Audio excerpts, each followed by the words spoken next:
First எல்லாம் living together வந்து ஐயோ அப்படின்னு பார்த்தோம். நானுமே அப்படி பார்க்குற பொண்ணு தான். அது என்ன லிவிங் டுகெதர், கல்யாணம் பண்ணிக்காம ஊரறிய குழந்தை பெற்றுக்காம அது என்ன அப்படின்ற மாதிரி இன்னைக்கு அது நியாயப்படுது. ஏன்னா இந்த மாதிரி வீடியோ, இந்த மாதிரி ஒரு கதை கேட்கும்போது லிவிங் டுகெதர் எவ்வளோ மேலுன்னு தோணுதுங்க.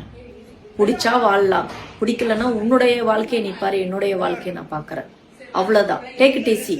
அந்த மாதிரி ஒரு தாட்ஸ்ல வந்து இணைஞ்சு வாழ்றது அது வேற மாதிரி இருக்கு. நான் தாலி கட்டிட்டேன், நீ எனக்கு உரிமையானவன், நான் எனக்கு நீ அப்படின்ற மாதிரி ஒரு மைண்ட் ஃபிக்ஸ் ஆகும்போது, தவறுதலா ஒரு விஷயம் நடக்கும்போது இந்த மாதிரி விஷயங்கள் தன்னையும் அழைச்சிக்கிட்டு அவளையும் அழைச்சிட்டு நம்மளை நம்பி வந்த குழந்தையும் அழைச்சிட்டு இந்த மாதிரி வந்து சாவு விழுறது பதிலா இந்த மாதிரி லிவிங் டுகெதர் பண்ணிக்கிட்டு போயிடலாம். சப்போர்ட் பண்ற அந்த மாதிரி ஒரு விஷயத்துக்கு அப்படின்னு நீங்க நினைக்கலாம். இந்த மாதிரி விஷயங்கள் நடக்கக்கூடாது. ஈஸியா வந்து செத்து போயிடுறாங்கல்ல. நம்ம அம்மா அப்பா இதுக்கு தான் பெத்து வச்சாங்களா? வரவன் வந்து தாலி கட்டி குடும்பம் நடத்தி மிஸ் அண்டர்ஸ்டாண்டிங் ஏதோ ஒண்ணு, அவ தப்பு பண்ணாலோ தப்பு பண்ணலையோ, சாகடிக்கிறதுக்கு உரிமை யார் கொடுத்தா? நான் கேக்குறேன். அது உயிரை கொடுக்கறதும் எடுக்கிறதும் கடவுளுக்கு கையில இருக்குங்க. நம்ம பெத்தவங்க நம்ம பெத்தவங்களை நம்மளை பெத்து போடும்போது எவ்வளவு கனவுகளோட தான் பெத்து போடுவாங்க, ரைட்டா? இந்த மாதிரி ஒரு தப்பான வழி போனா இப்படிதான் வெட்டி போடணும், இப்படிதான் சாவடிக்கணும்னு வீரவசனம் பேசுற அத்தனை பேருக்கும் நான் சொல்றேன், உங்க வீட்டுல இல்ல உங்களுக்கு நடந்தா தெரியும். அந்த பொண்ணுக்கு அந்த புருஷனால என்ன மிஸ் அண்டர்ஸ்டாண்டிங் வந்தது நமக்கு தெரியுமா? அவர் வெறுப்பு சம்பாதிச்சது ஏன் அவகிட்ட அப்படின்றது உங்களுக்கு தெரியுமா? ஏங்க, ஒருத்தவங்கள கல்யாணம் பண்ணிக்கிறாங்க, குழந்தை பெத்துக்கிறாங்க, குழந்தை பெற்றதுக்கு அப்புறமா அவங்களுக்குள்ள ஒரு வெறுப்பு வருது அப்படின்னா போத் சைட் 2 பேர்கிட்டயும் இருக்குங்க. 2 பேர்கிட்டயும் அந்த குறை இருக்கும். ஏதோ ஒரு இல்லாத ஒரு விஷயத்த வெளியே தேடி போறதுதான் ஒரு ஆம்பளையும் ஒரு பொண்ணும். அது தப்பு ரைட்டு அப்படின்னு நாம பேசுறதுக்கு எந்த ரைட்ஸும் இல்லை. இப்போ ஜெயம் ரவி சார், இப்போ நடக்கிற விஜய் சாருடைய சிஎம் விஜய் சார் அவருடைய பர்சனல் லைஃப் எவ்வளவு கொச்சப்படுத்தி பேசுறீங்க. ஆனா அவங்க லைஃப்குள்ள என்ன நடந்தது அப்படின்றது யாருக்காவது தெரியுமா? நம்ம 4 சொத்துக்குள்ள உட்காந்துட்டு இருந்தோமா? கட்டில் கீழே ஒளிஞ்சு பார்த்துட்டு இருந்தோமா? ஒரே ஒரு விஷயம்தான், கட்டின பொண்டாட்டியை ஏமாத்திட்டாங்க, அந்த பெத்த குழந்தைக்கு வந்து துரோகம் பண்ணிட்டாரு அப்படின்ற ஒரு விஷயம் தான் நீங்க சொல்றீங்க. தவிர அவருக்குன்னு ஒரு ஃபீலிங்ஸ், அவருக்குன்னு ஒரு வாழ்க்கை, அவருக்குன்னு ஒரு தேவைகள் இருக்குல்ல, அது கட்டின பொண்டாட்டி கிட்ட இல்லைன்னா வெளியே ஒருத்திக்கிட்ட கிடைச்சா போகதான் செய்வாங்க. அதே மாதிரி பொம்பளை கட்டின புருஷங்கிட்ட இல்லைன்னா வெளியே ஒருத்தங்கிட்ட கிடைச்சு போகதான் செய்வாங்க. அந்த உணர்வு, ஓகேங்களா? அந்த உணர்வுக்காக தான். இதுக்காக வந்து அவுத்து போட்டுட்டு எல்லாருக்கிட்டையும் ஓடணும், வரைமுறை இல்லாம போயிடும் அப்படின்னு சொல்லலாம். உசுருங்க, ஒரு பொசிசிவ்னு ஒரு பேர்ல ஒரு உசுறு சாதாரணமா போகுது. சாதாரணமா சாவடிச்சுட்டு தண்ணியும் சாகடிச்சுட்டு போறதை விட அவங்க லைஃப் ஸ்டைல பார்த்துட்டு அவங்க வாழ்க்கையை பார்த்துட்டு போய்கிட்டே இருக்கலாம். தனியா வந்தோம், தனியா தானே சாக போறோம். கூட யாருங்க நமக்கு வேணும்? யார் வேணும்? கல்யாணம் பண்ணிக்காதீங்க. நான் சொல்றேன், இந்த கல்யாணம்ன்ற பேர்ல ஒரு சங்கிலிய நீங்க வந்து கழுத்துல மாட்டிக்கிட்டு திரியறதுக்கு அர்த்தம்.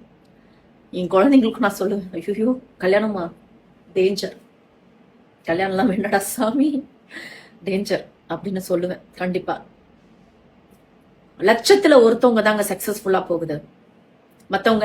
மத்த எல்லாருமே ஒரு வேஷம் போட்டு இருக்கிறாங்க. குழந்தைக்காக வாழ்றாங்க, தன்னுடைய சொசைட்டிக்காக வாழ்றாங்க, பெத்தவங்களுக்காக வாழ்றாங்க. பிடிக்காம இன்னொருத்தவங்களோட ரிலேஷன்ஷிப்ல வச்சுக்கிட்டு பேருக்கு ஒரு குடும்பத்துல வாழ்ந்துட்டு இருப்பாங்க. ஆனா வெளியே ஒரு குடும்பம் இருக்கும், வெளியே ஒரு உறவுகள் இருக்கும் இல்லையா? ஒரு 10 கேர்ள்ஸ் கிட்டயோ இல்ல 10 நபர்கிட்டயோ போற மாதிரி ஒரு விஷயம் இருக்கும். ஸோ எல்லாமே கலந்து இருக்கும். இந்த சொசைட்டில எல்லா கேரக்டரும் இருக்கு. ஆனா அவங்கவுங்ககிட்ட நம்ம உட்கார்ந்து பேசினாதான் தெரியுங்க அவங்களுடைய வலியும் வேதனையும் என்ன அளவுக்கு இருக்கு அப்படின்ட்டு. ஈஸியா பேட் கமெண்ட், ஒருத்தவங்களை ஈஸியா வந்து பேட் கமெண்ட் கொடுக்க முடியுது இல்ல? உங்களுக்கு நடந்தா மட்டும்தான் தெரியும். நெருப்புன்னா சுற்றாது, சுட்டாதான் தெரியுங்க உசுறு. அதுக்காக தான் சொல்றேன் ஒவ்வொரு விஷயமும். இன்னைக்கு இப்ப கூட ஒரு விபச்சாரம் பண்றது வந்து சட்டப்படி தப்பு கிடையாது. விபச்சாரம் மீன்ஸ் அவங்க ஒத்துழைப்போட இருந்தாங்கன்னா அது வந்து சட்டப்படி தப்பு இல்லை அப்படின்ற சொல்லும் போது ஒரு விதமான ஒரு கருத்து போகுது. பட் எனக்கு என்ன பொறுத்த வரைக்கும் இதுல என்ன திரும்ப சொல்ல வரேன், ஒரு பொருள் காசு கொடுத்து வாங்குற வரைக்கும் தாங்க அங்க தப்பு நடக்கல. காசு கொடுத்தும் அந்த பொருள் கிடைக்காத பட்சத்துல பறிக்கப்படுது. அதுலதான் கொலை, கொள்ளை, கடத்தல், ரேப்பு எல்லாம் நடக்குது. இல்லைன்னா அடுத்தவங்க பொண்டாட்டிய மேல ஆசைப்படுறது. ஒரு பணத்தை கொடுத்து போற மாதிரி இருந்துச்சுன்னு வச்சுங்களேன், இந்த மாதிரி விஷயங்கள் நடக்காது. இதுலயும் ஒரு மைனஸ் இருக்கு. நோய் வந்து ஸ்ப்ரெட் ஆயிடாம இருந்தா போதும். அவங்கவுங்க உடம்ப அவங்கவுங்க ஹெல்த்தை நல்லபடியா பாத்துக்கிட்டா போதும். அதர்வைஸ் இந்த குற்றங்கள் கொஞ்சம் குறையும் அப்படின்றது நான் நினைக்கிறேன். இதுக்கு பலவிதமான கமெண்ட் வரலாம். என்னையே வந்து காரி துப்பி ஒரு மாதிரி பேட் கமெண்ட் போடலாம். I don't care. இதுக்காக நான் இந்த வீடியோ போடல. என் மனசு ஆறலங்க. அந்த பொண்ணு செத்துது. அந்த பொண்ணு வந்து புருஷனுக்கு துரோகம் பண்ணி இன்னொருத்தரோட போனா, ஏன் போனா, எதுக்கு போனா, எதனால வந்து அவ்வளோ அந்த எக்ஸ்ட்ரீம் லெவலுக்கு அவ போகணும்? வெறும் உடல் சுகத்துக்காக ஒரு பொண்ணு டக்குன்னு போயிடாதுங்க. எந்த பொண்ணும் ஒண்ணு அங்க பணத்துக்கு ரொம்ப கஷ்டத்துல ஏழ்மையில இருக்கிற சில பெண்கள் போறாங்க, மெஜாரிட்டி சொல்றேன். இல்லனா புருஷன்கிட்ட கிடைக்காத லவ் அண்ட் கேர் அஃபெக்ஷனு இன்னொருத்தர்கிட்ட கிடைக்குது அப்படின்னு சொல்லிதான் ஒரு பொண்ணு போறான். இதுக்கு வெட்டி கொலை பண்ற அளவுக்கு இறங்கி இவ்வளவு மிருகத்தனமா நடந்துக்கணும்னு எந்த அவசியம் கிடையாது. கடவுள் கொடுத்த ஒரே ஒரு உசுறு. அந்த உசுறு கடவுளா பறிக்கிற வரைக்கும் வாழ்ந்துட்டு போயிருக்கலாமே. இவர் பறிக்கிறதுக்கு இவருக்கு யார் கொடுத்த அந்த ரைட்ஸ்? இந்த தாலி தான் அந்த ரைட்ஸ். அந்த தாலி இன்னைக்கு எல்லாருக்குமே ஒரு சங்கிலி, ஒரு கழுத்துல மாற்ற ஹேங்கிங் பண்ற ஒரு சங்கிலியா மாறிட்டு இருக்கு தவிர இங்க வாழ்றதுக்கு கிடையாதுன்றதுதான் நிதர்சனம் சொல்லுவேன். இன் ஃபியூச்சர் எல்லாருமே லிவிங் டுகெதர்ல இருந்துருங்க. கல்யாணம்ன்ற ஒரு விஷயத்த போட்டு கருமாரிய வந்து சீக்கிரமா உங்களுக்கு பண்ற மாதிரி பண்ணிடாதீங்க. சாவறதுக்கு தேடாதீங்க. வாழ்றதுக்கு தேடுற மாதிரி இருந்துச்சுன்னா கல்யாணமே பண்ணிக்காதீங்க. கல்யாணமே பண்ணீங்க நாசமா போன இந்த கல்யாணத்தை பண்ணிக்காதீங்க. யாரோட நீங்க விரும்பி நீங்க லிவிங் டுகெதர் இருக்கணும்னா ஒரு தடவைக்கு 1000 தடவை யோசனை பண்ணுங்க. வரவன் கூட நம்ம கிட்ட இருக்கிறதெல்லாம் பறிச்சுட்டு நம்மள ரோட்ல நிக்க வச்சிருவோம். இல்லைன்னா மென்டலி நம்மள டிப்ரெஷன் ஆக்கி ரோட்ல நிக்க வச்சிருவோம், பைத்தியக்காரியாக்கி. சோ லேடிஸ் நிறைய பேர் கொஞ்சம் ஜாக்கிரதையா இருங்க, கேர்ஃபுல்லா இருங்க, இல்லைன்னா செத்து போயிடுவீங்க. பாய்.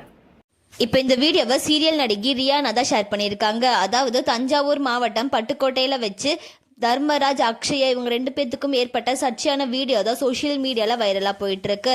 மனைவி அக்ஷயா கள்ள தொடர்புல இருக்கிற வீடியோவை எடுத்து அங்கேயே மனைவியை வெட்டி போட்டு காவல்துறைக்கு ஒரு வீடியோ மூலமா சொல்லியிருக்காரு. காவல்துறையும் கணவர் தர்மராஜை அரெஸ்ட் பண்ணிட்டாங்க. இப்ப மனைவி அக்ஷயா ஹாஸ்பிட்டல்ல இருக்காங்க அப்படின்ற மாதிரியான செய்தி வெளியாயிருக்கு.